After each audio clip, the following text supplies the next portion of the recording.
welcome to Newsclick. With an eye on the upcoming polls coming up in UP, the BJP and other members of the Sangh Parivar have been attempting to ratchet up the communal tension in these areas. One of the strangest sort of issues to catch the attention, and now the attention of the national media, is that of Love Jihad. To discuss this rather bizarre issue, we have with us today Shankar Raghuraman, Associate Editor of the Times of India. Thank you for joining us. Thank you. We've heard a spate of bizarre comments from various Sangh and Parivar leaders. We've had Swami Adityanath now being appointed as the head of their campaign committee. Do you think that this is nothing more than cynical politics at its worst, or is there actually any element of truth behind the right-wing party's claims? Current context clearly is the by-elections to 11 seats in assembly seats in Uttar Pradesh, where in particular in western UP there already exists heightened level of communal tension, starting with the Muzaffarnagar riots last year, and the Sangh Parivar sees that as having paid very rich dividends, and rightly so, sees that as having paid very rich dividends in the Lok Sabha polls, and sees no reason why it shouldn't repeat the experiment now. Now, even assuming, that there is such a problem, to me it just seems illogical. How on earth can you actually solve such an issue of love jihad? How do you stop someone from marrying a person of their choice? So can you, eventually ensure that different communities never come into contact? Is it even possible to judge someone's intentions before they marry? Two communities, both of which are sizable in number, live with each other. If there actually were completely peaceful coexistence and complete lack of discrimination in your choice of partners, you would actually see many, many more cases of people from the two religions marrying each other. So the fact that the incidents are so few is actually a reflection of how deeply divided the society has already been made. Secondly, to answer your question about is there really a problem, and if it is, what do we do about it? What is problematic about people from two different religions wanting to marry each other? And why is it, by the way, only a problem? Why does it become love jihad only if the male partner is Muslim and the female partner is Hindu, and not the other way around? Right. I've never heard of the Hindu groups protesting against a Hindu male marrying a Muslim female and calling it love jihad. So clearly this is part of a very patriarchal mindset which says that women in particular and anybody in general should not be free to make such choices. Right. Now, is this whole love jihad issue just another tactic to sort of further the repression of women? We've seen, for instance, various small community leaders around UP have now started banning mobile phone usage for girls, saying that this encourages or makes them easy prey to love jihad and so on. So could this just be seen as the latest fear tactic then to ensure conservative mindsets sort of stay rooted in these communities? Well, a patriarchal mindset and the desire to impose very strict constraints on what women can or cannot do is clearly a very important part of this whole campaign against so-called love jihad. The real problem that these groups have is how can a woman be free to choose whom she falls in love with. That is clearly a very important part of it. But I think it would be a mistake to see it as only that. Patriarchy, the desire to control women is certainly an important part of it. But there is also a deeply communal agenda behind it. And the two just happily sort of merge in situations like this. A somewhat naive question, but why is it so easy in these sort of places where you do again have large proportions of both communities living together, and they have been living together for many, many years? Why is it so easy to stoke these flames of communal passion just by, raising these sort of small incidents here and there? How does it actually come together as part of a larger plan? One important reason for it is, again, the attitude that most people, unfortunately, in these parts have towards women in general. So, which is why something like love jihad is used. If you look at it historically, it's far more common for incidents like, let's say, desecration of a sacred place, right, or a holy book being torn up, right. Or a cow being found slaughtered somewhere. Those are the kind of triggers that used to be used to set off communal riots. But in this part of the world, it's quite clear that the patriarchal mindset is particularly strong. And therefore, it becomes the easiest trigger point, the easiest, if you like, emotive issue to raise to stoke communal passions. Now, what do you make of how the media has actually been dealing with this issue? I mean, we've broadly seen, I would say, in mainstream media, there's been a critique of the way it's been raised and of the fact that generally communal tensions are being raised. However, there is another point of view which says either that the media is making too much of small incidents, or else that the media is sort of falling into a trap and lending credence to the creation of an urban myth, as it were, by discussing the issue in such serious terms. So what is your take on how the media has dealt with this? I think part of the problem is that there is a recognition in the media that it is not only the Sangh Parivar or the BJP, VHP, Bajrang Dal, etc., who are concerned about this phenomenon of Hindu girls running away with, marrying Muslim boys.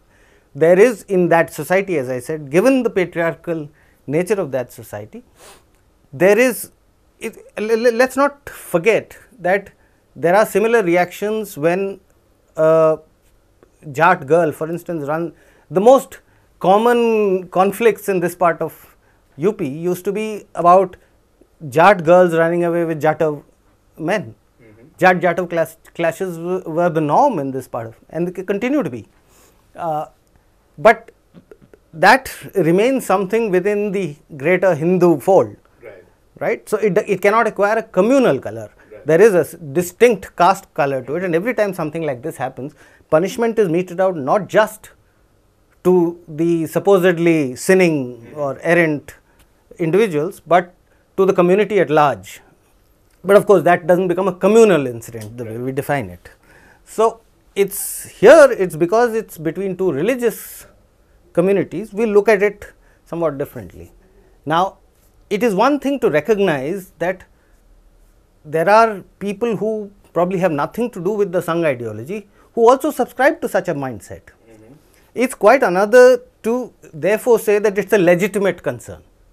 The problem, I think, in the media is that some people are unable to distinguish between the fact that there is a concern on this and the fact that, and asking the question, is it a legitimate concern? Now, the issue of conversions itself has been a topic where the right wing is typically very vocal, very strident. But inevitably this tends to stop at the issue of conversion of Hindus into either Christianity or Islam.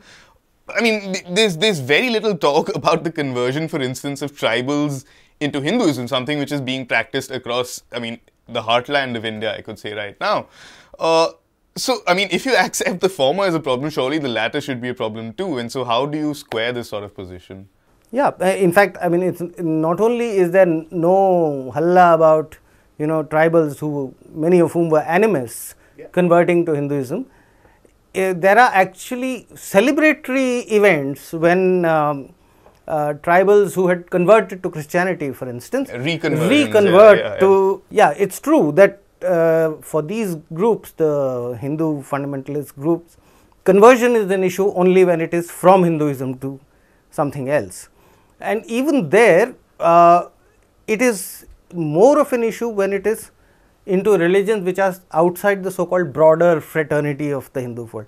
So, for example, there is a problem when there are conversions to Buddhism, but it's a problem that is defined in caste terms, not in religious. But when you say it's defined in caste terms, I would presume, again, a slightly naive question again possibly, but the lower castes, especially in places like UP, are the traditional vote banks of the regional parties. So then why is the BJP so interested in, for instance, whether these lower caste people are actually converting en masse? Because their traditional focus has been on the upper castes. The BJP has very good reason to be interested in the lower castes electorally. Because the fact of the matter is that the upper castes, who have been the traditional vote base of the BJP, are simply not numerically strong enough to be able to deliver any success on their own.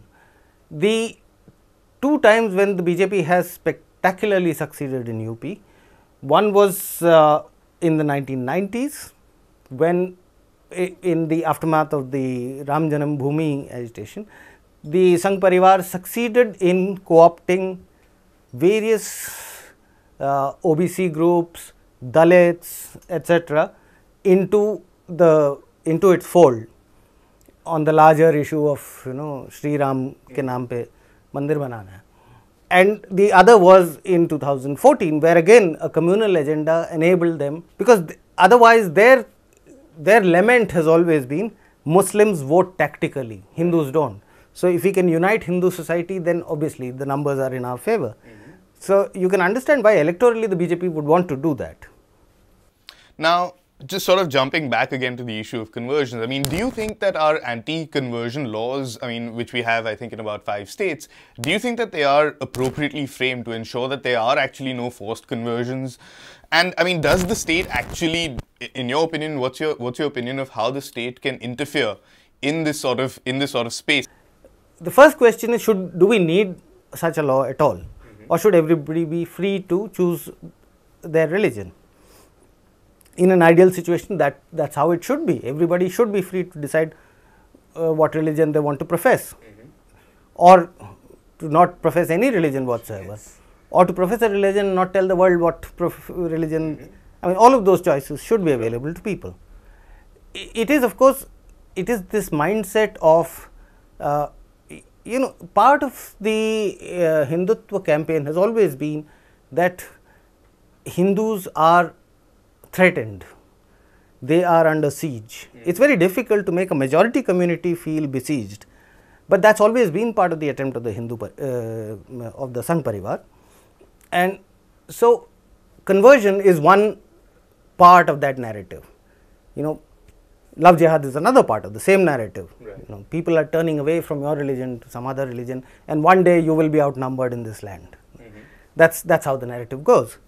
So from that perspective, clearly you can see why they would want something like an anti-conversion law, or something that checks conversions. Frankly, I mean, their major charge has been, when they say forced conversion, what they really mean is bribed conversion. Their major charge really has been that various incentives are offered by, let's say, the Christian missionaries or the Muslim clergy for people to convert to their religions.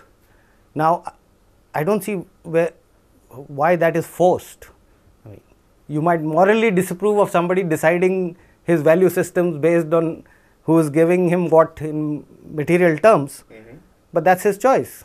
The other thing is, while these laws pretend to check forced conversions, as we are seeing in the case of Shivpuri right now, they do effectively constrain conversions by choice as well.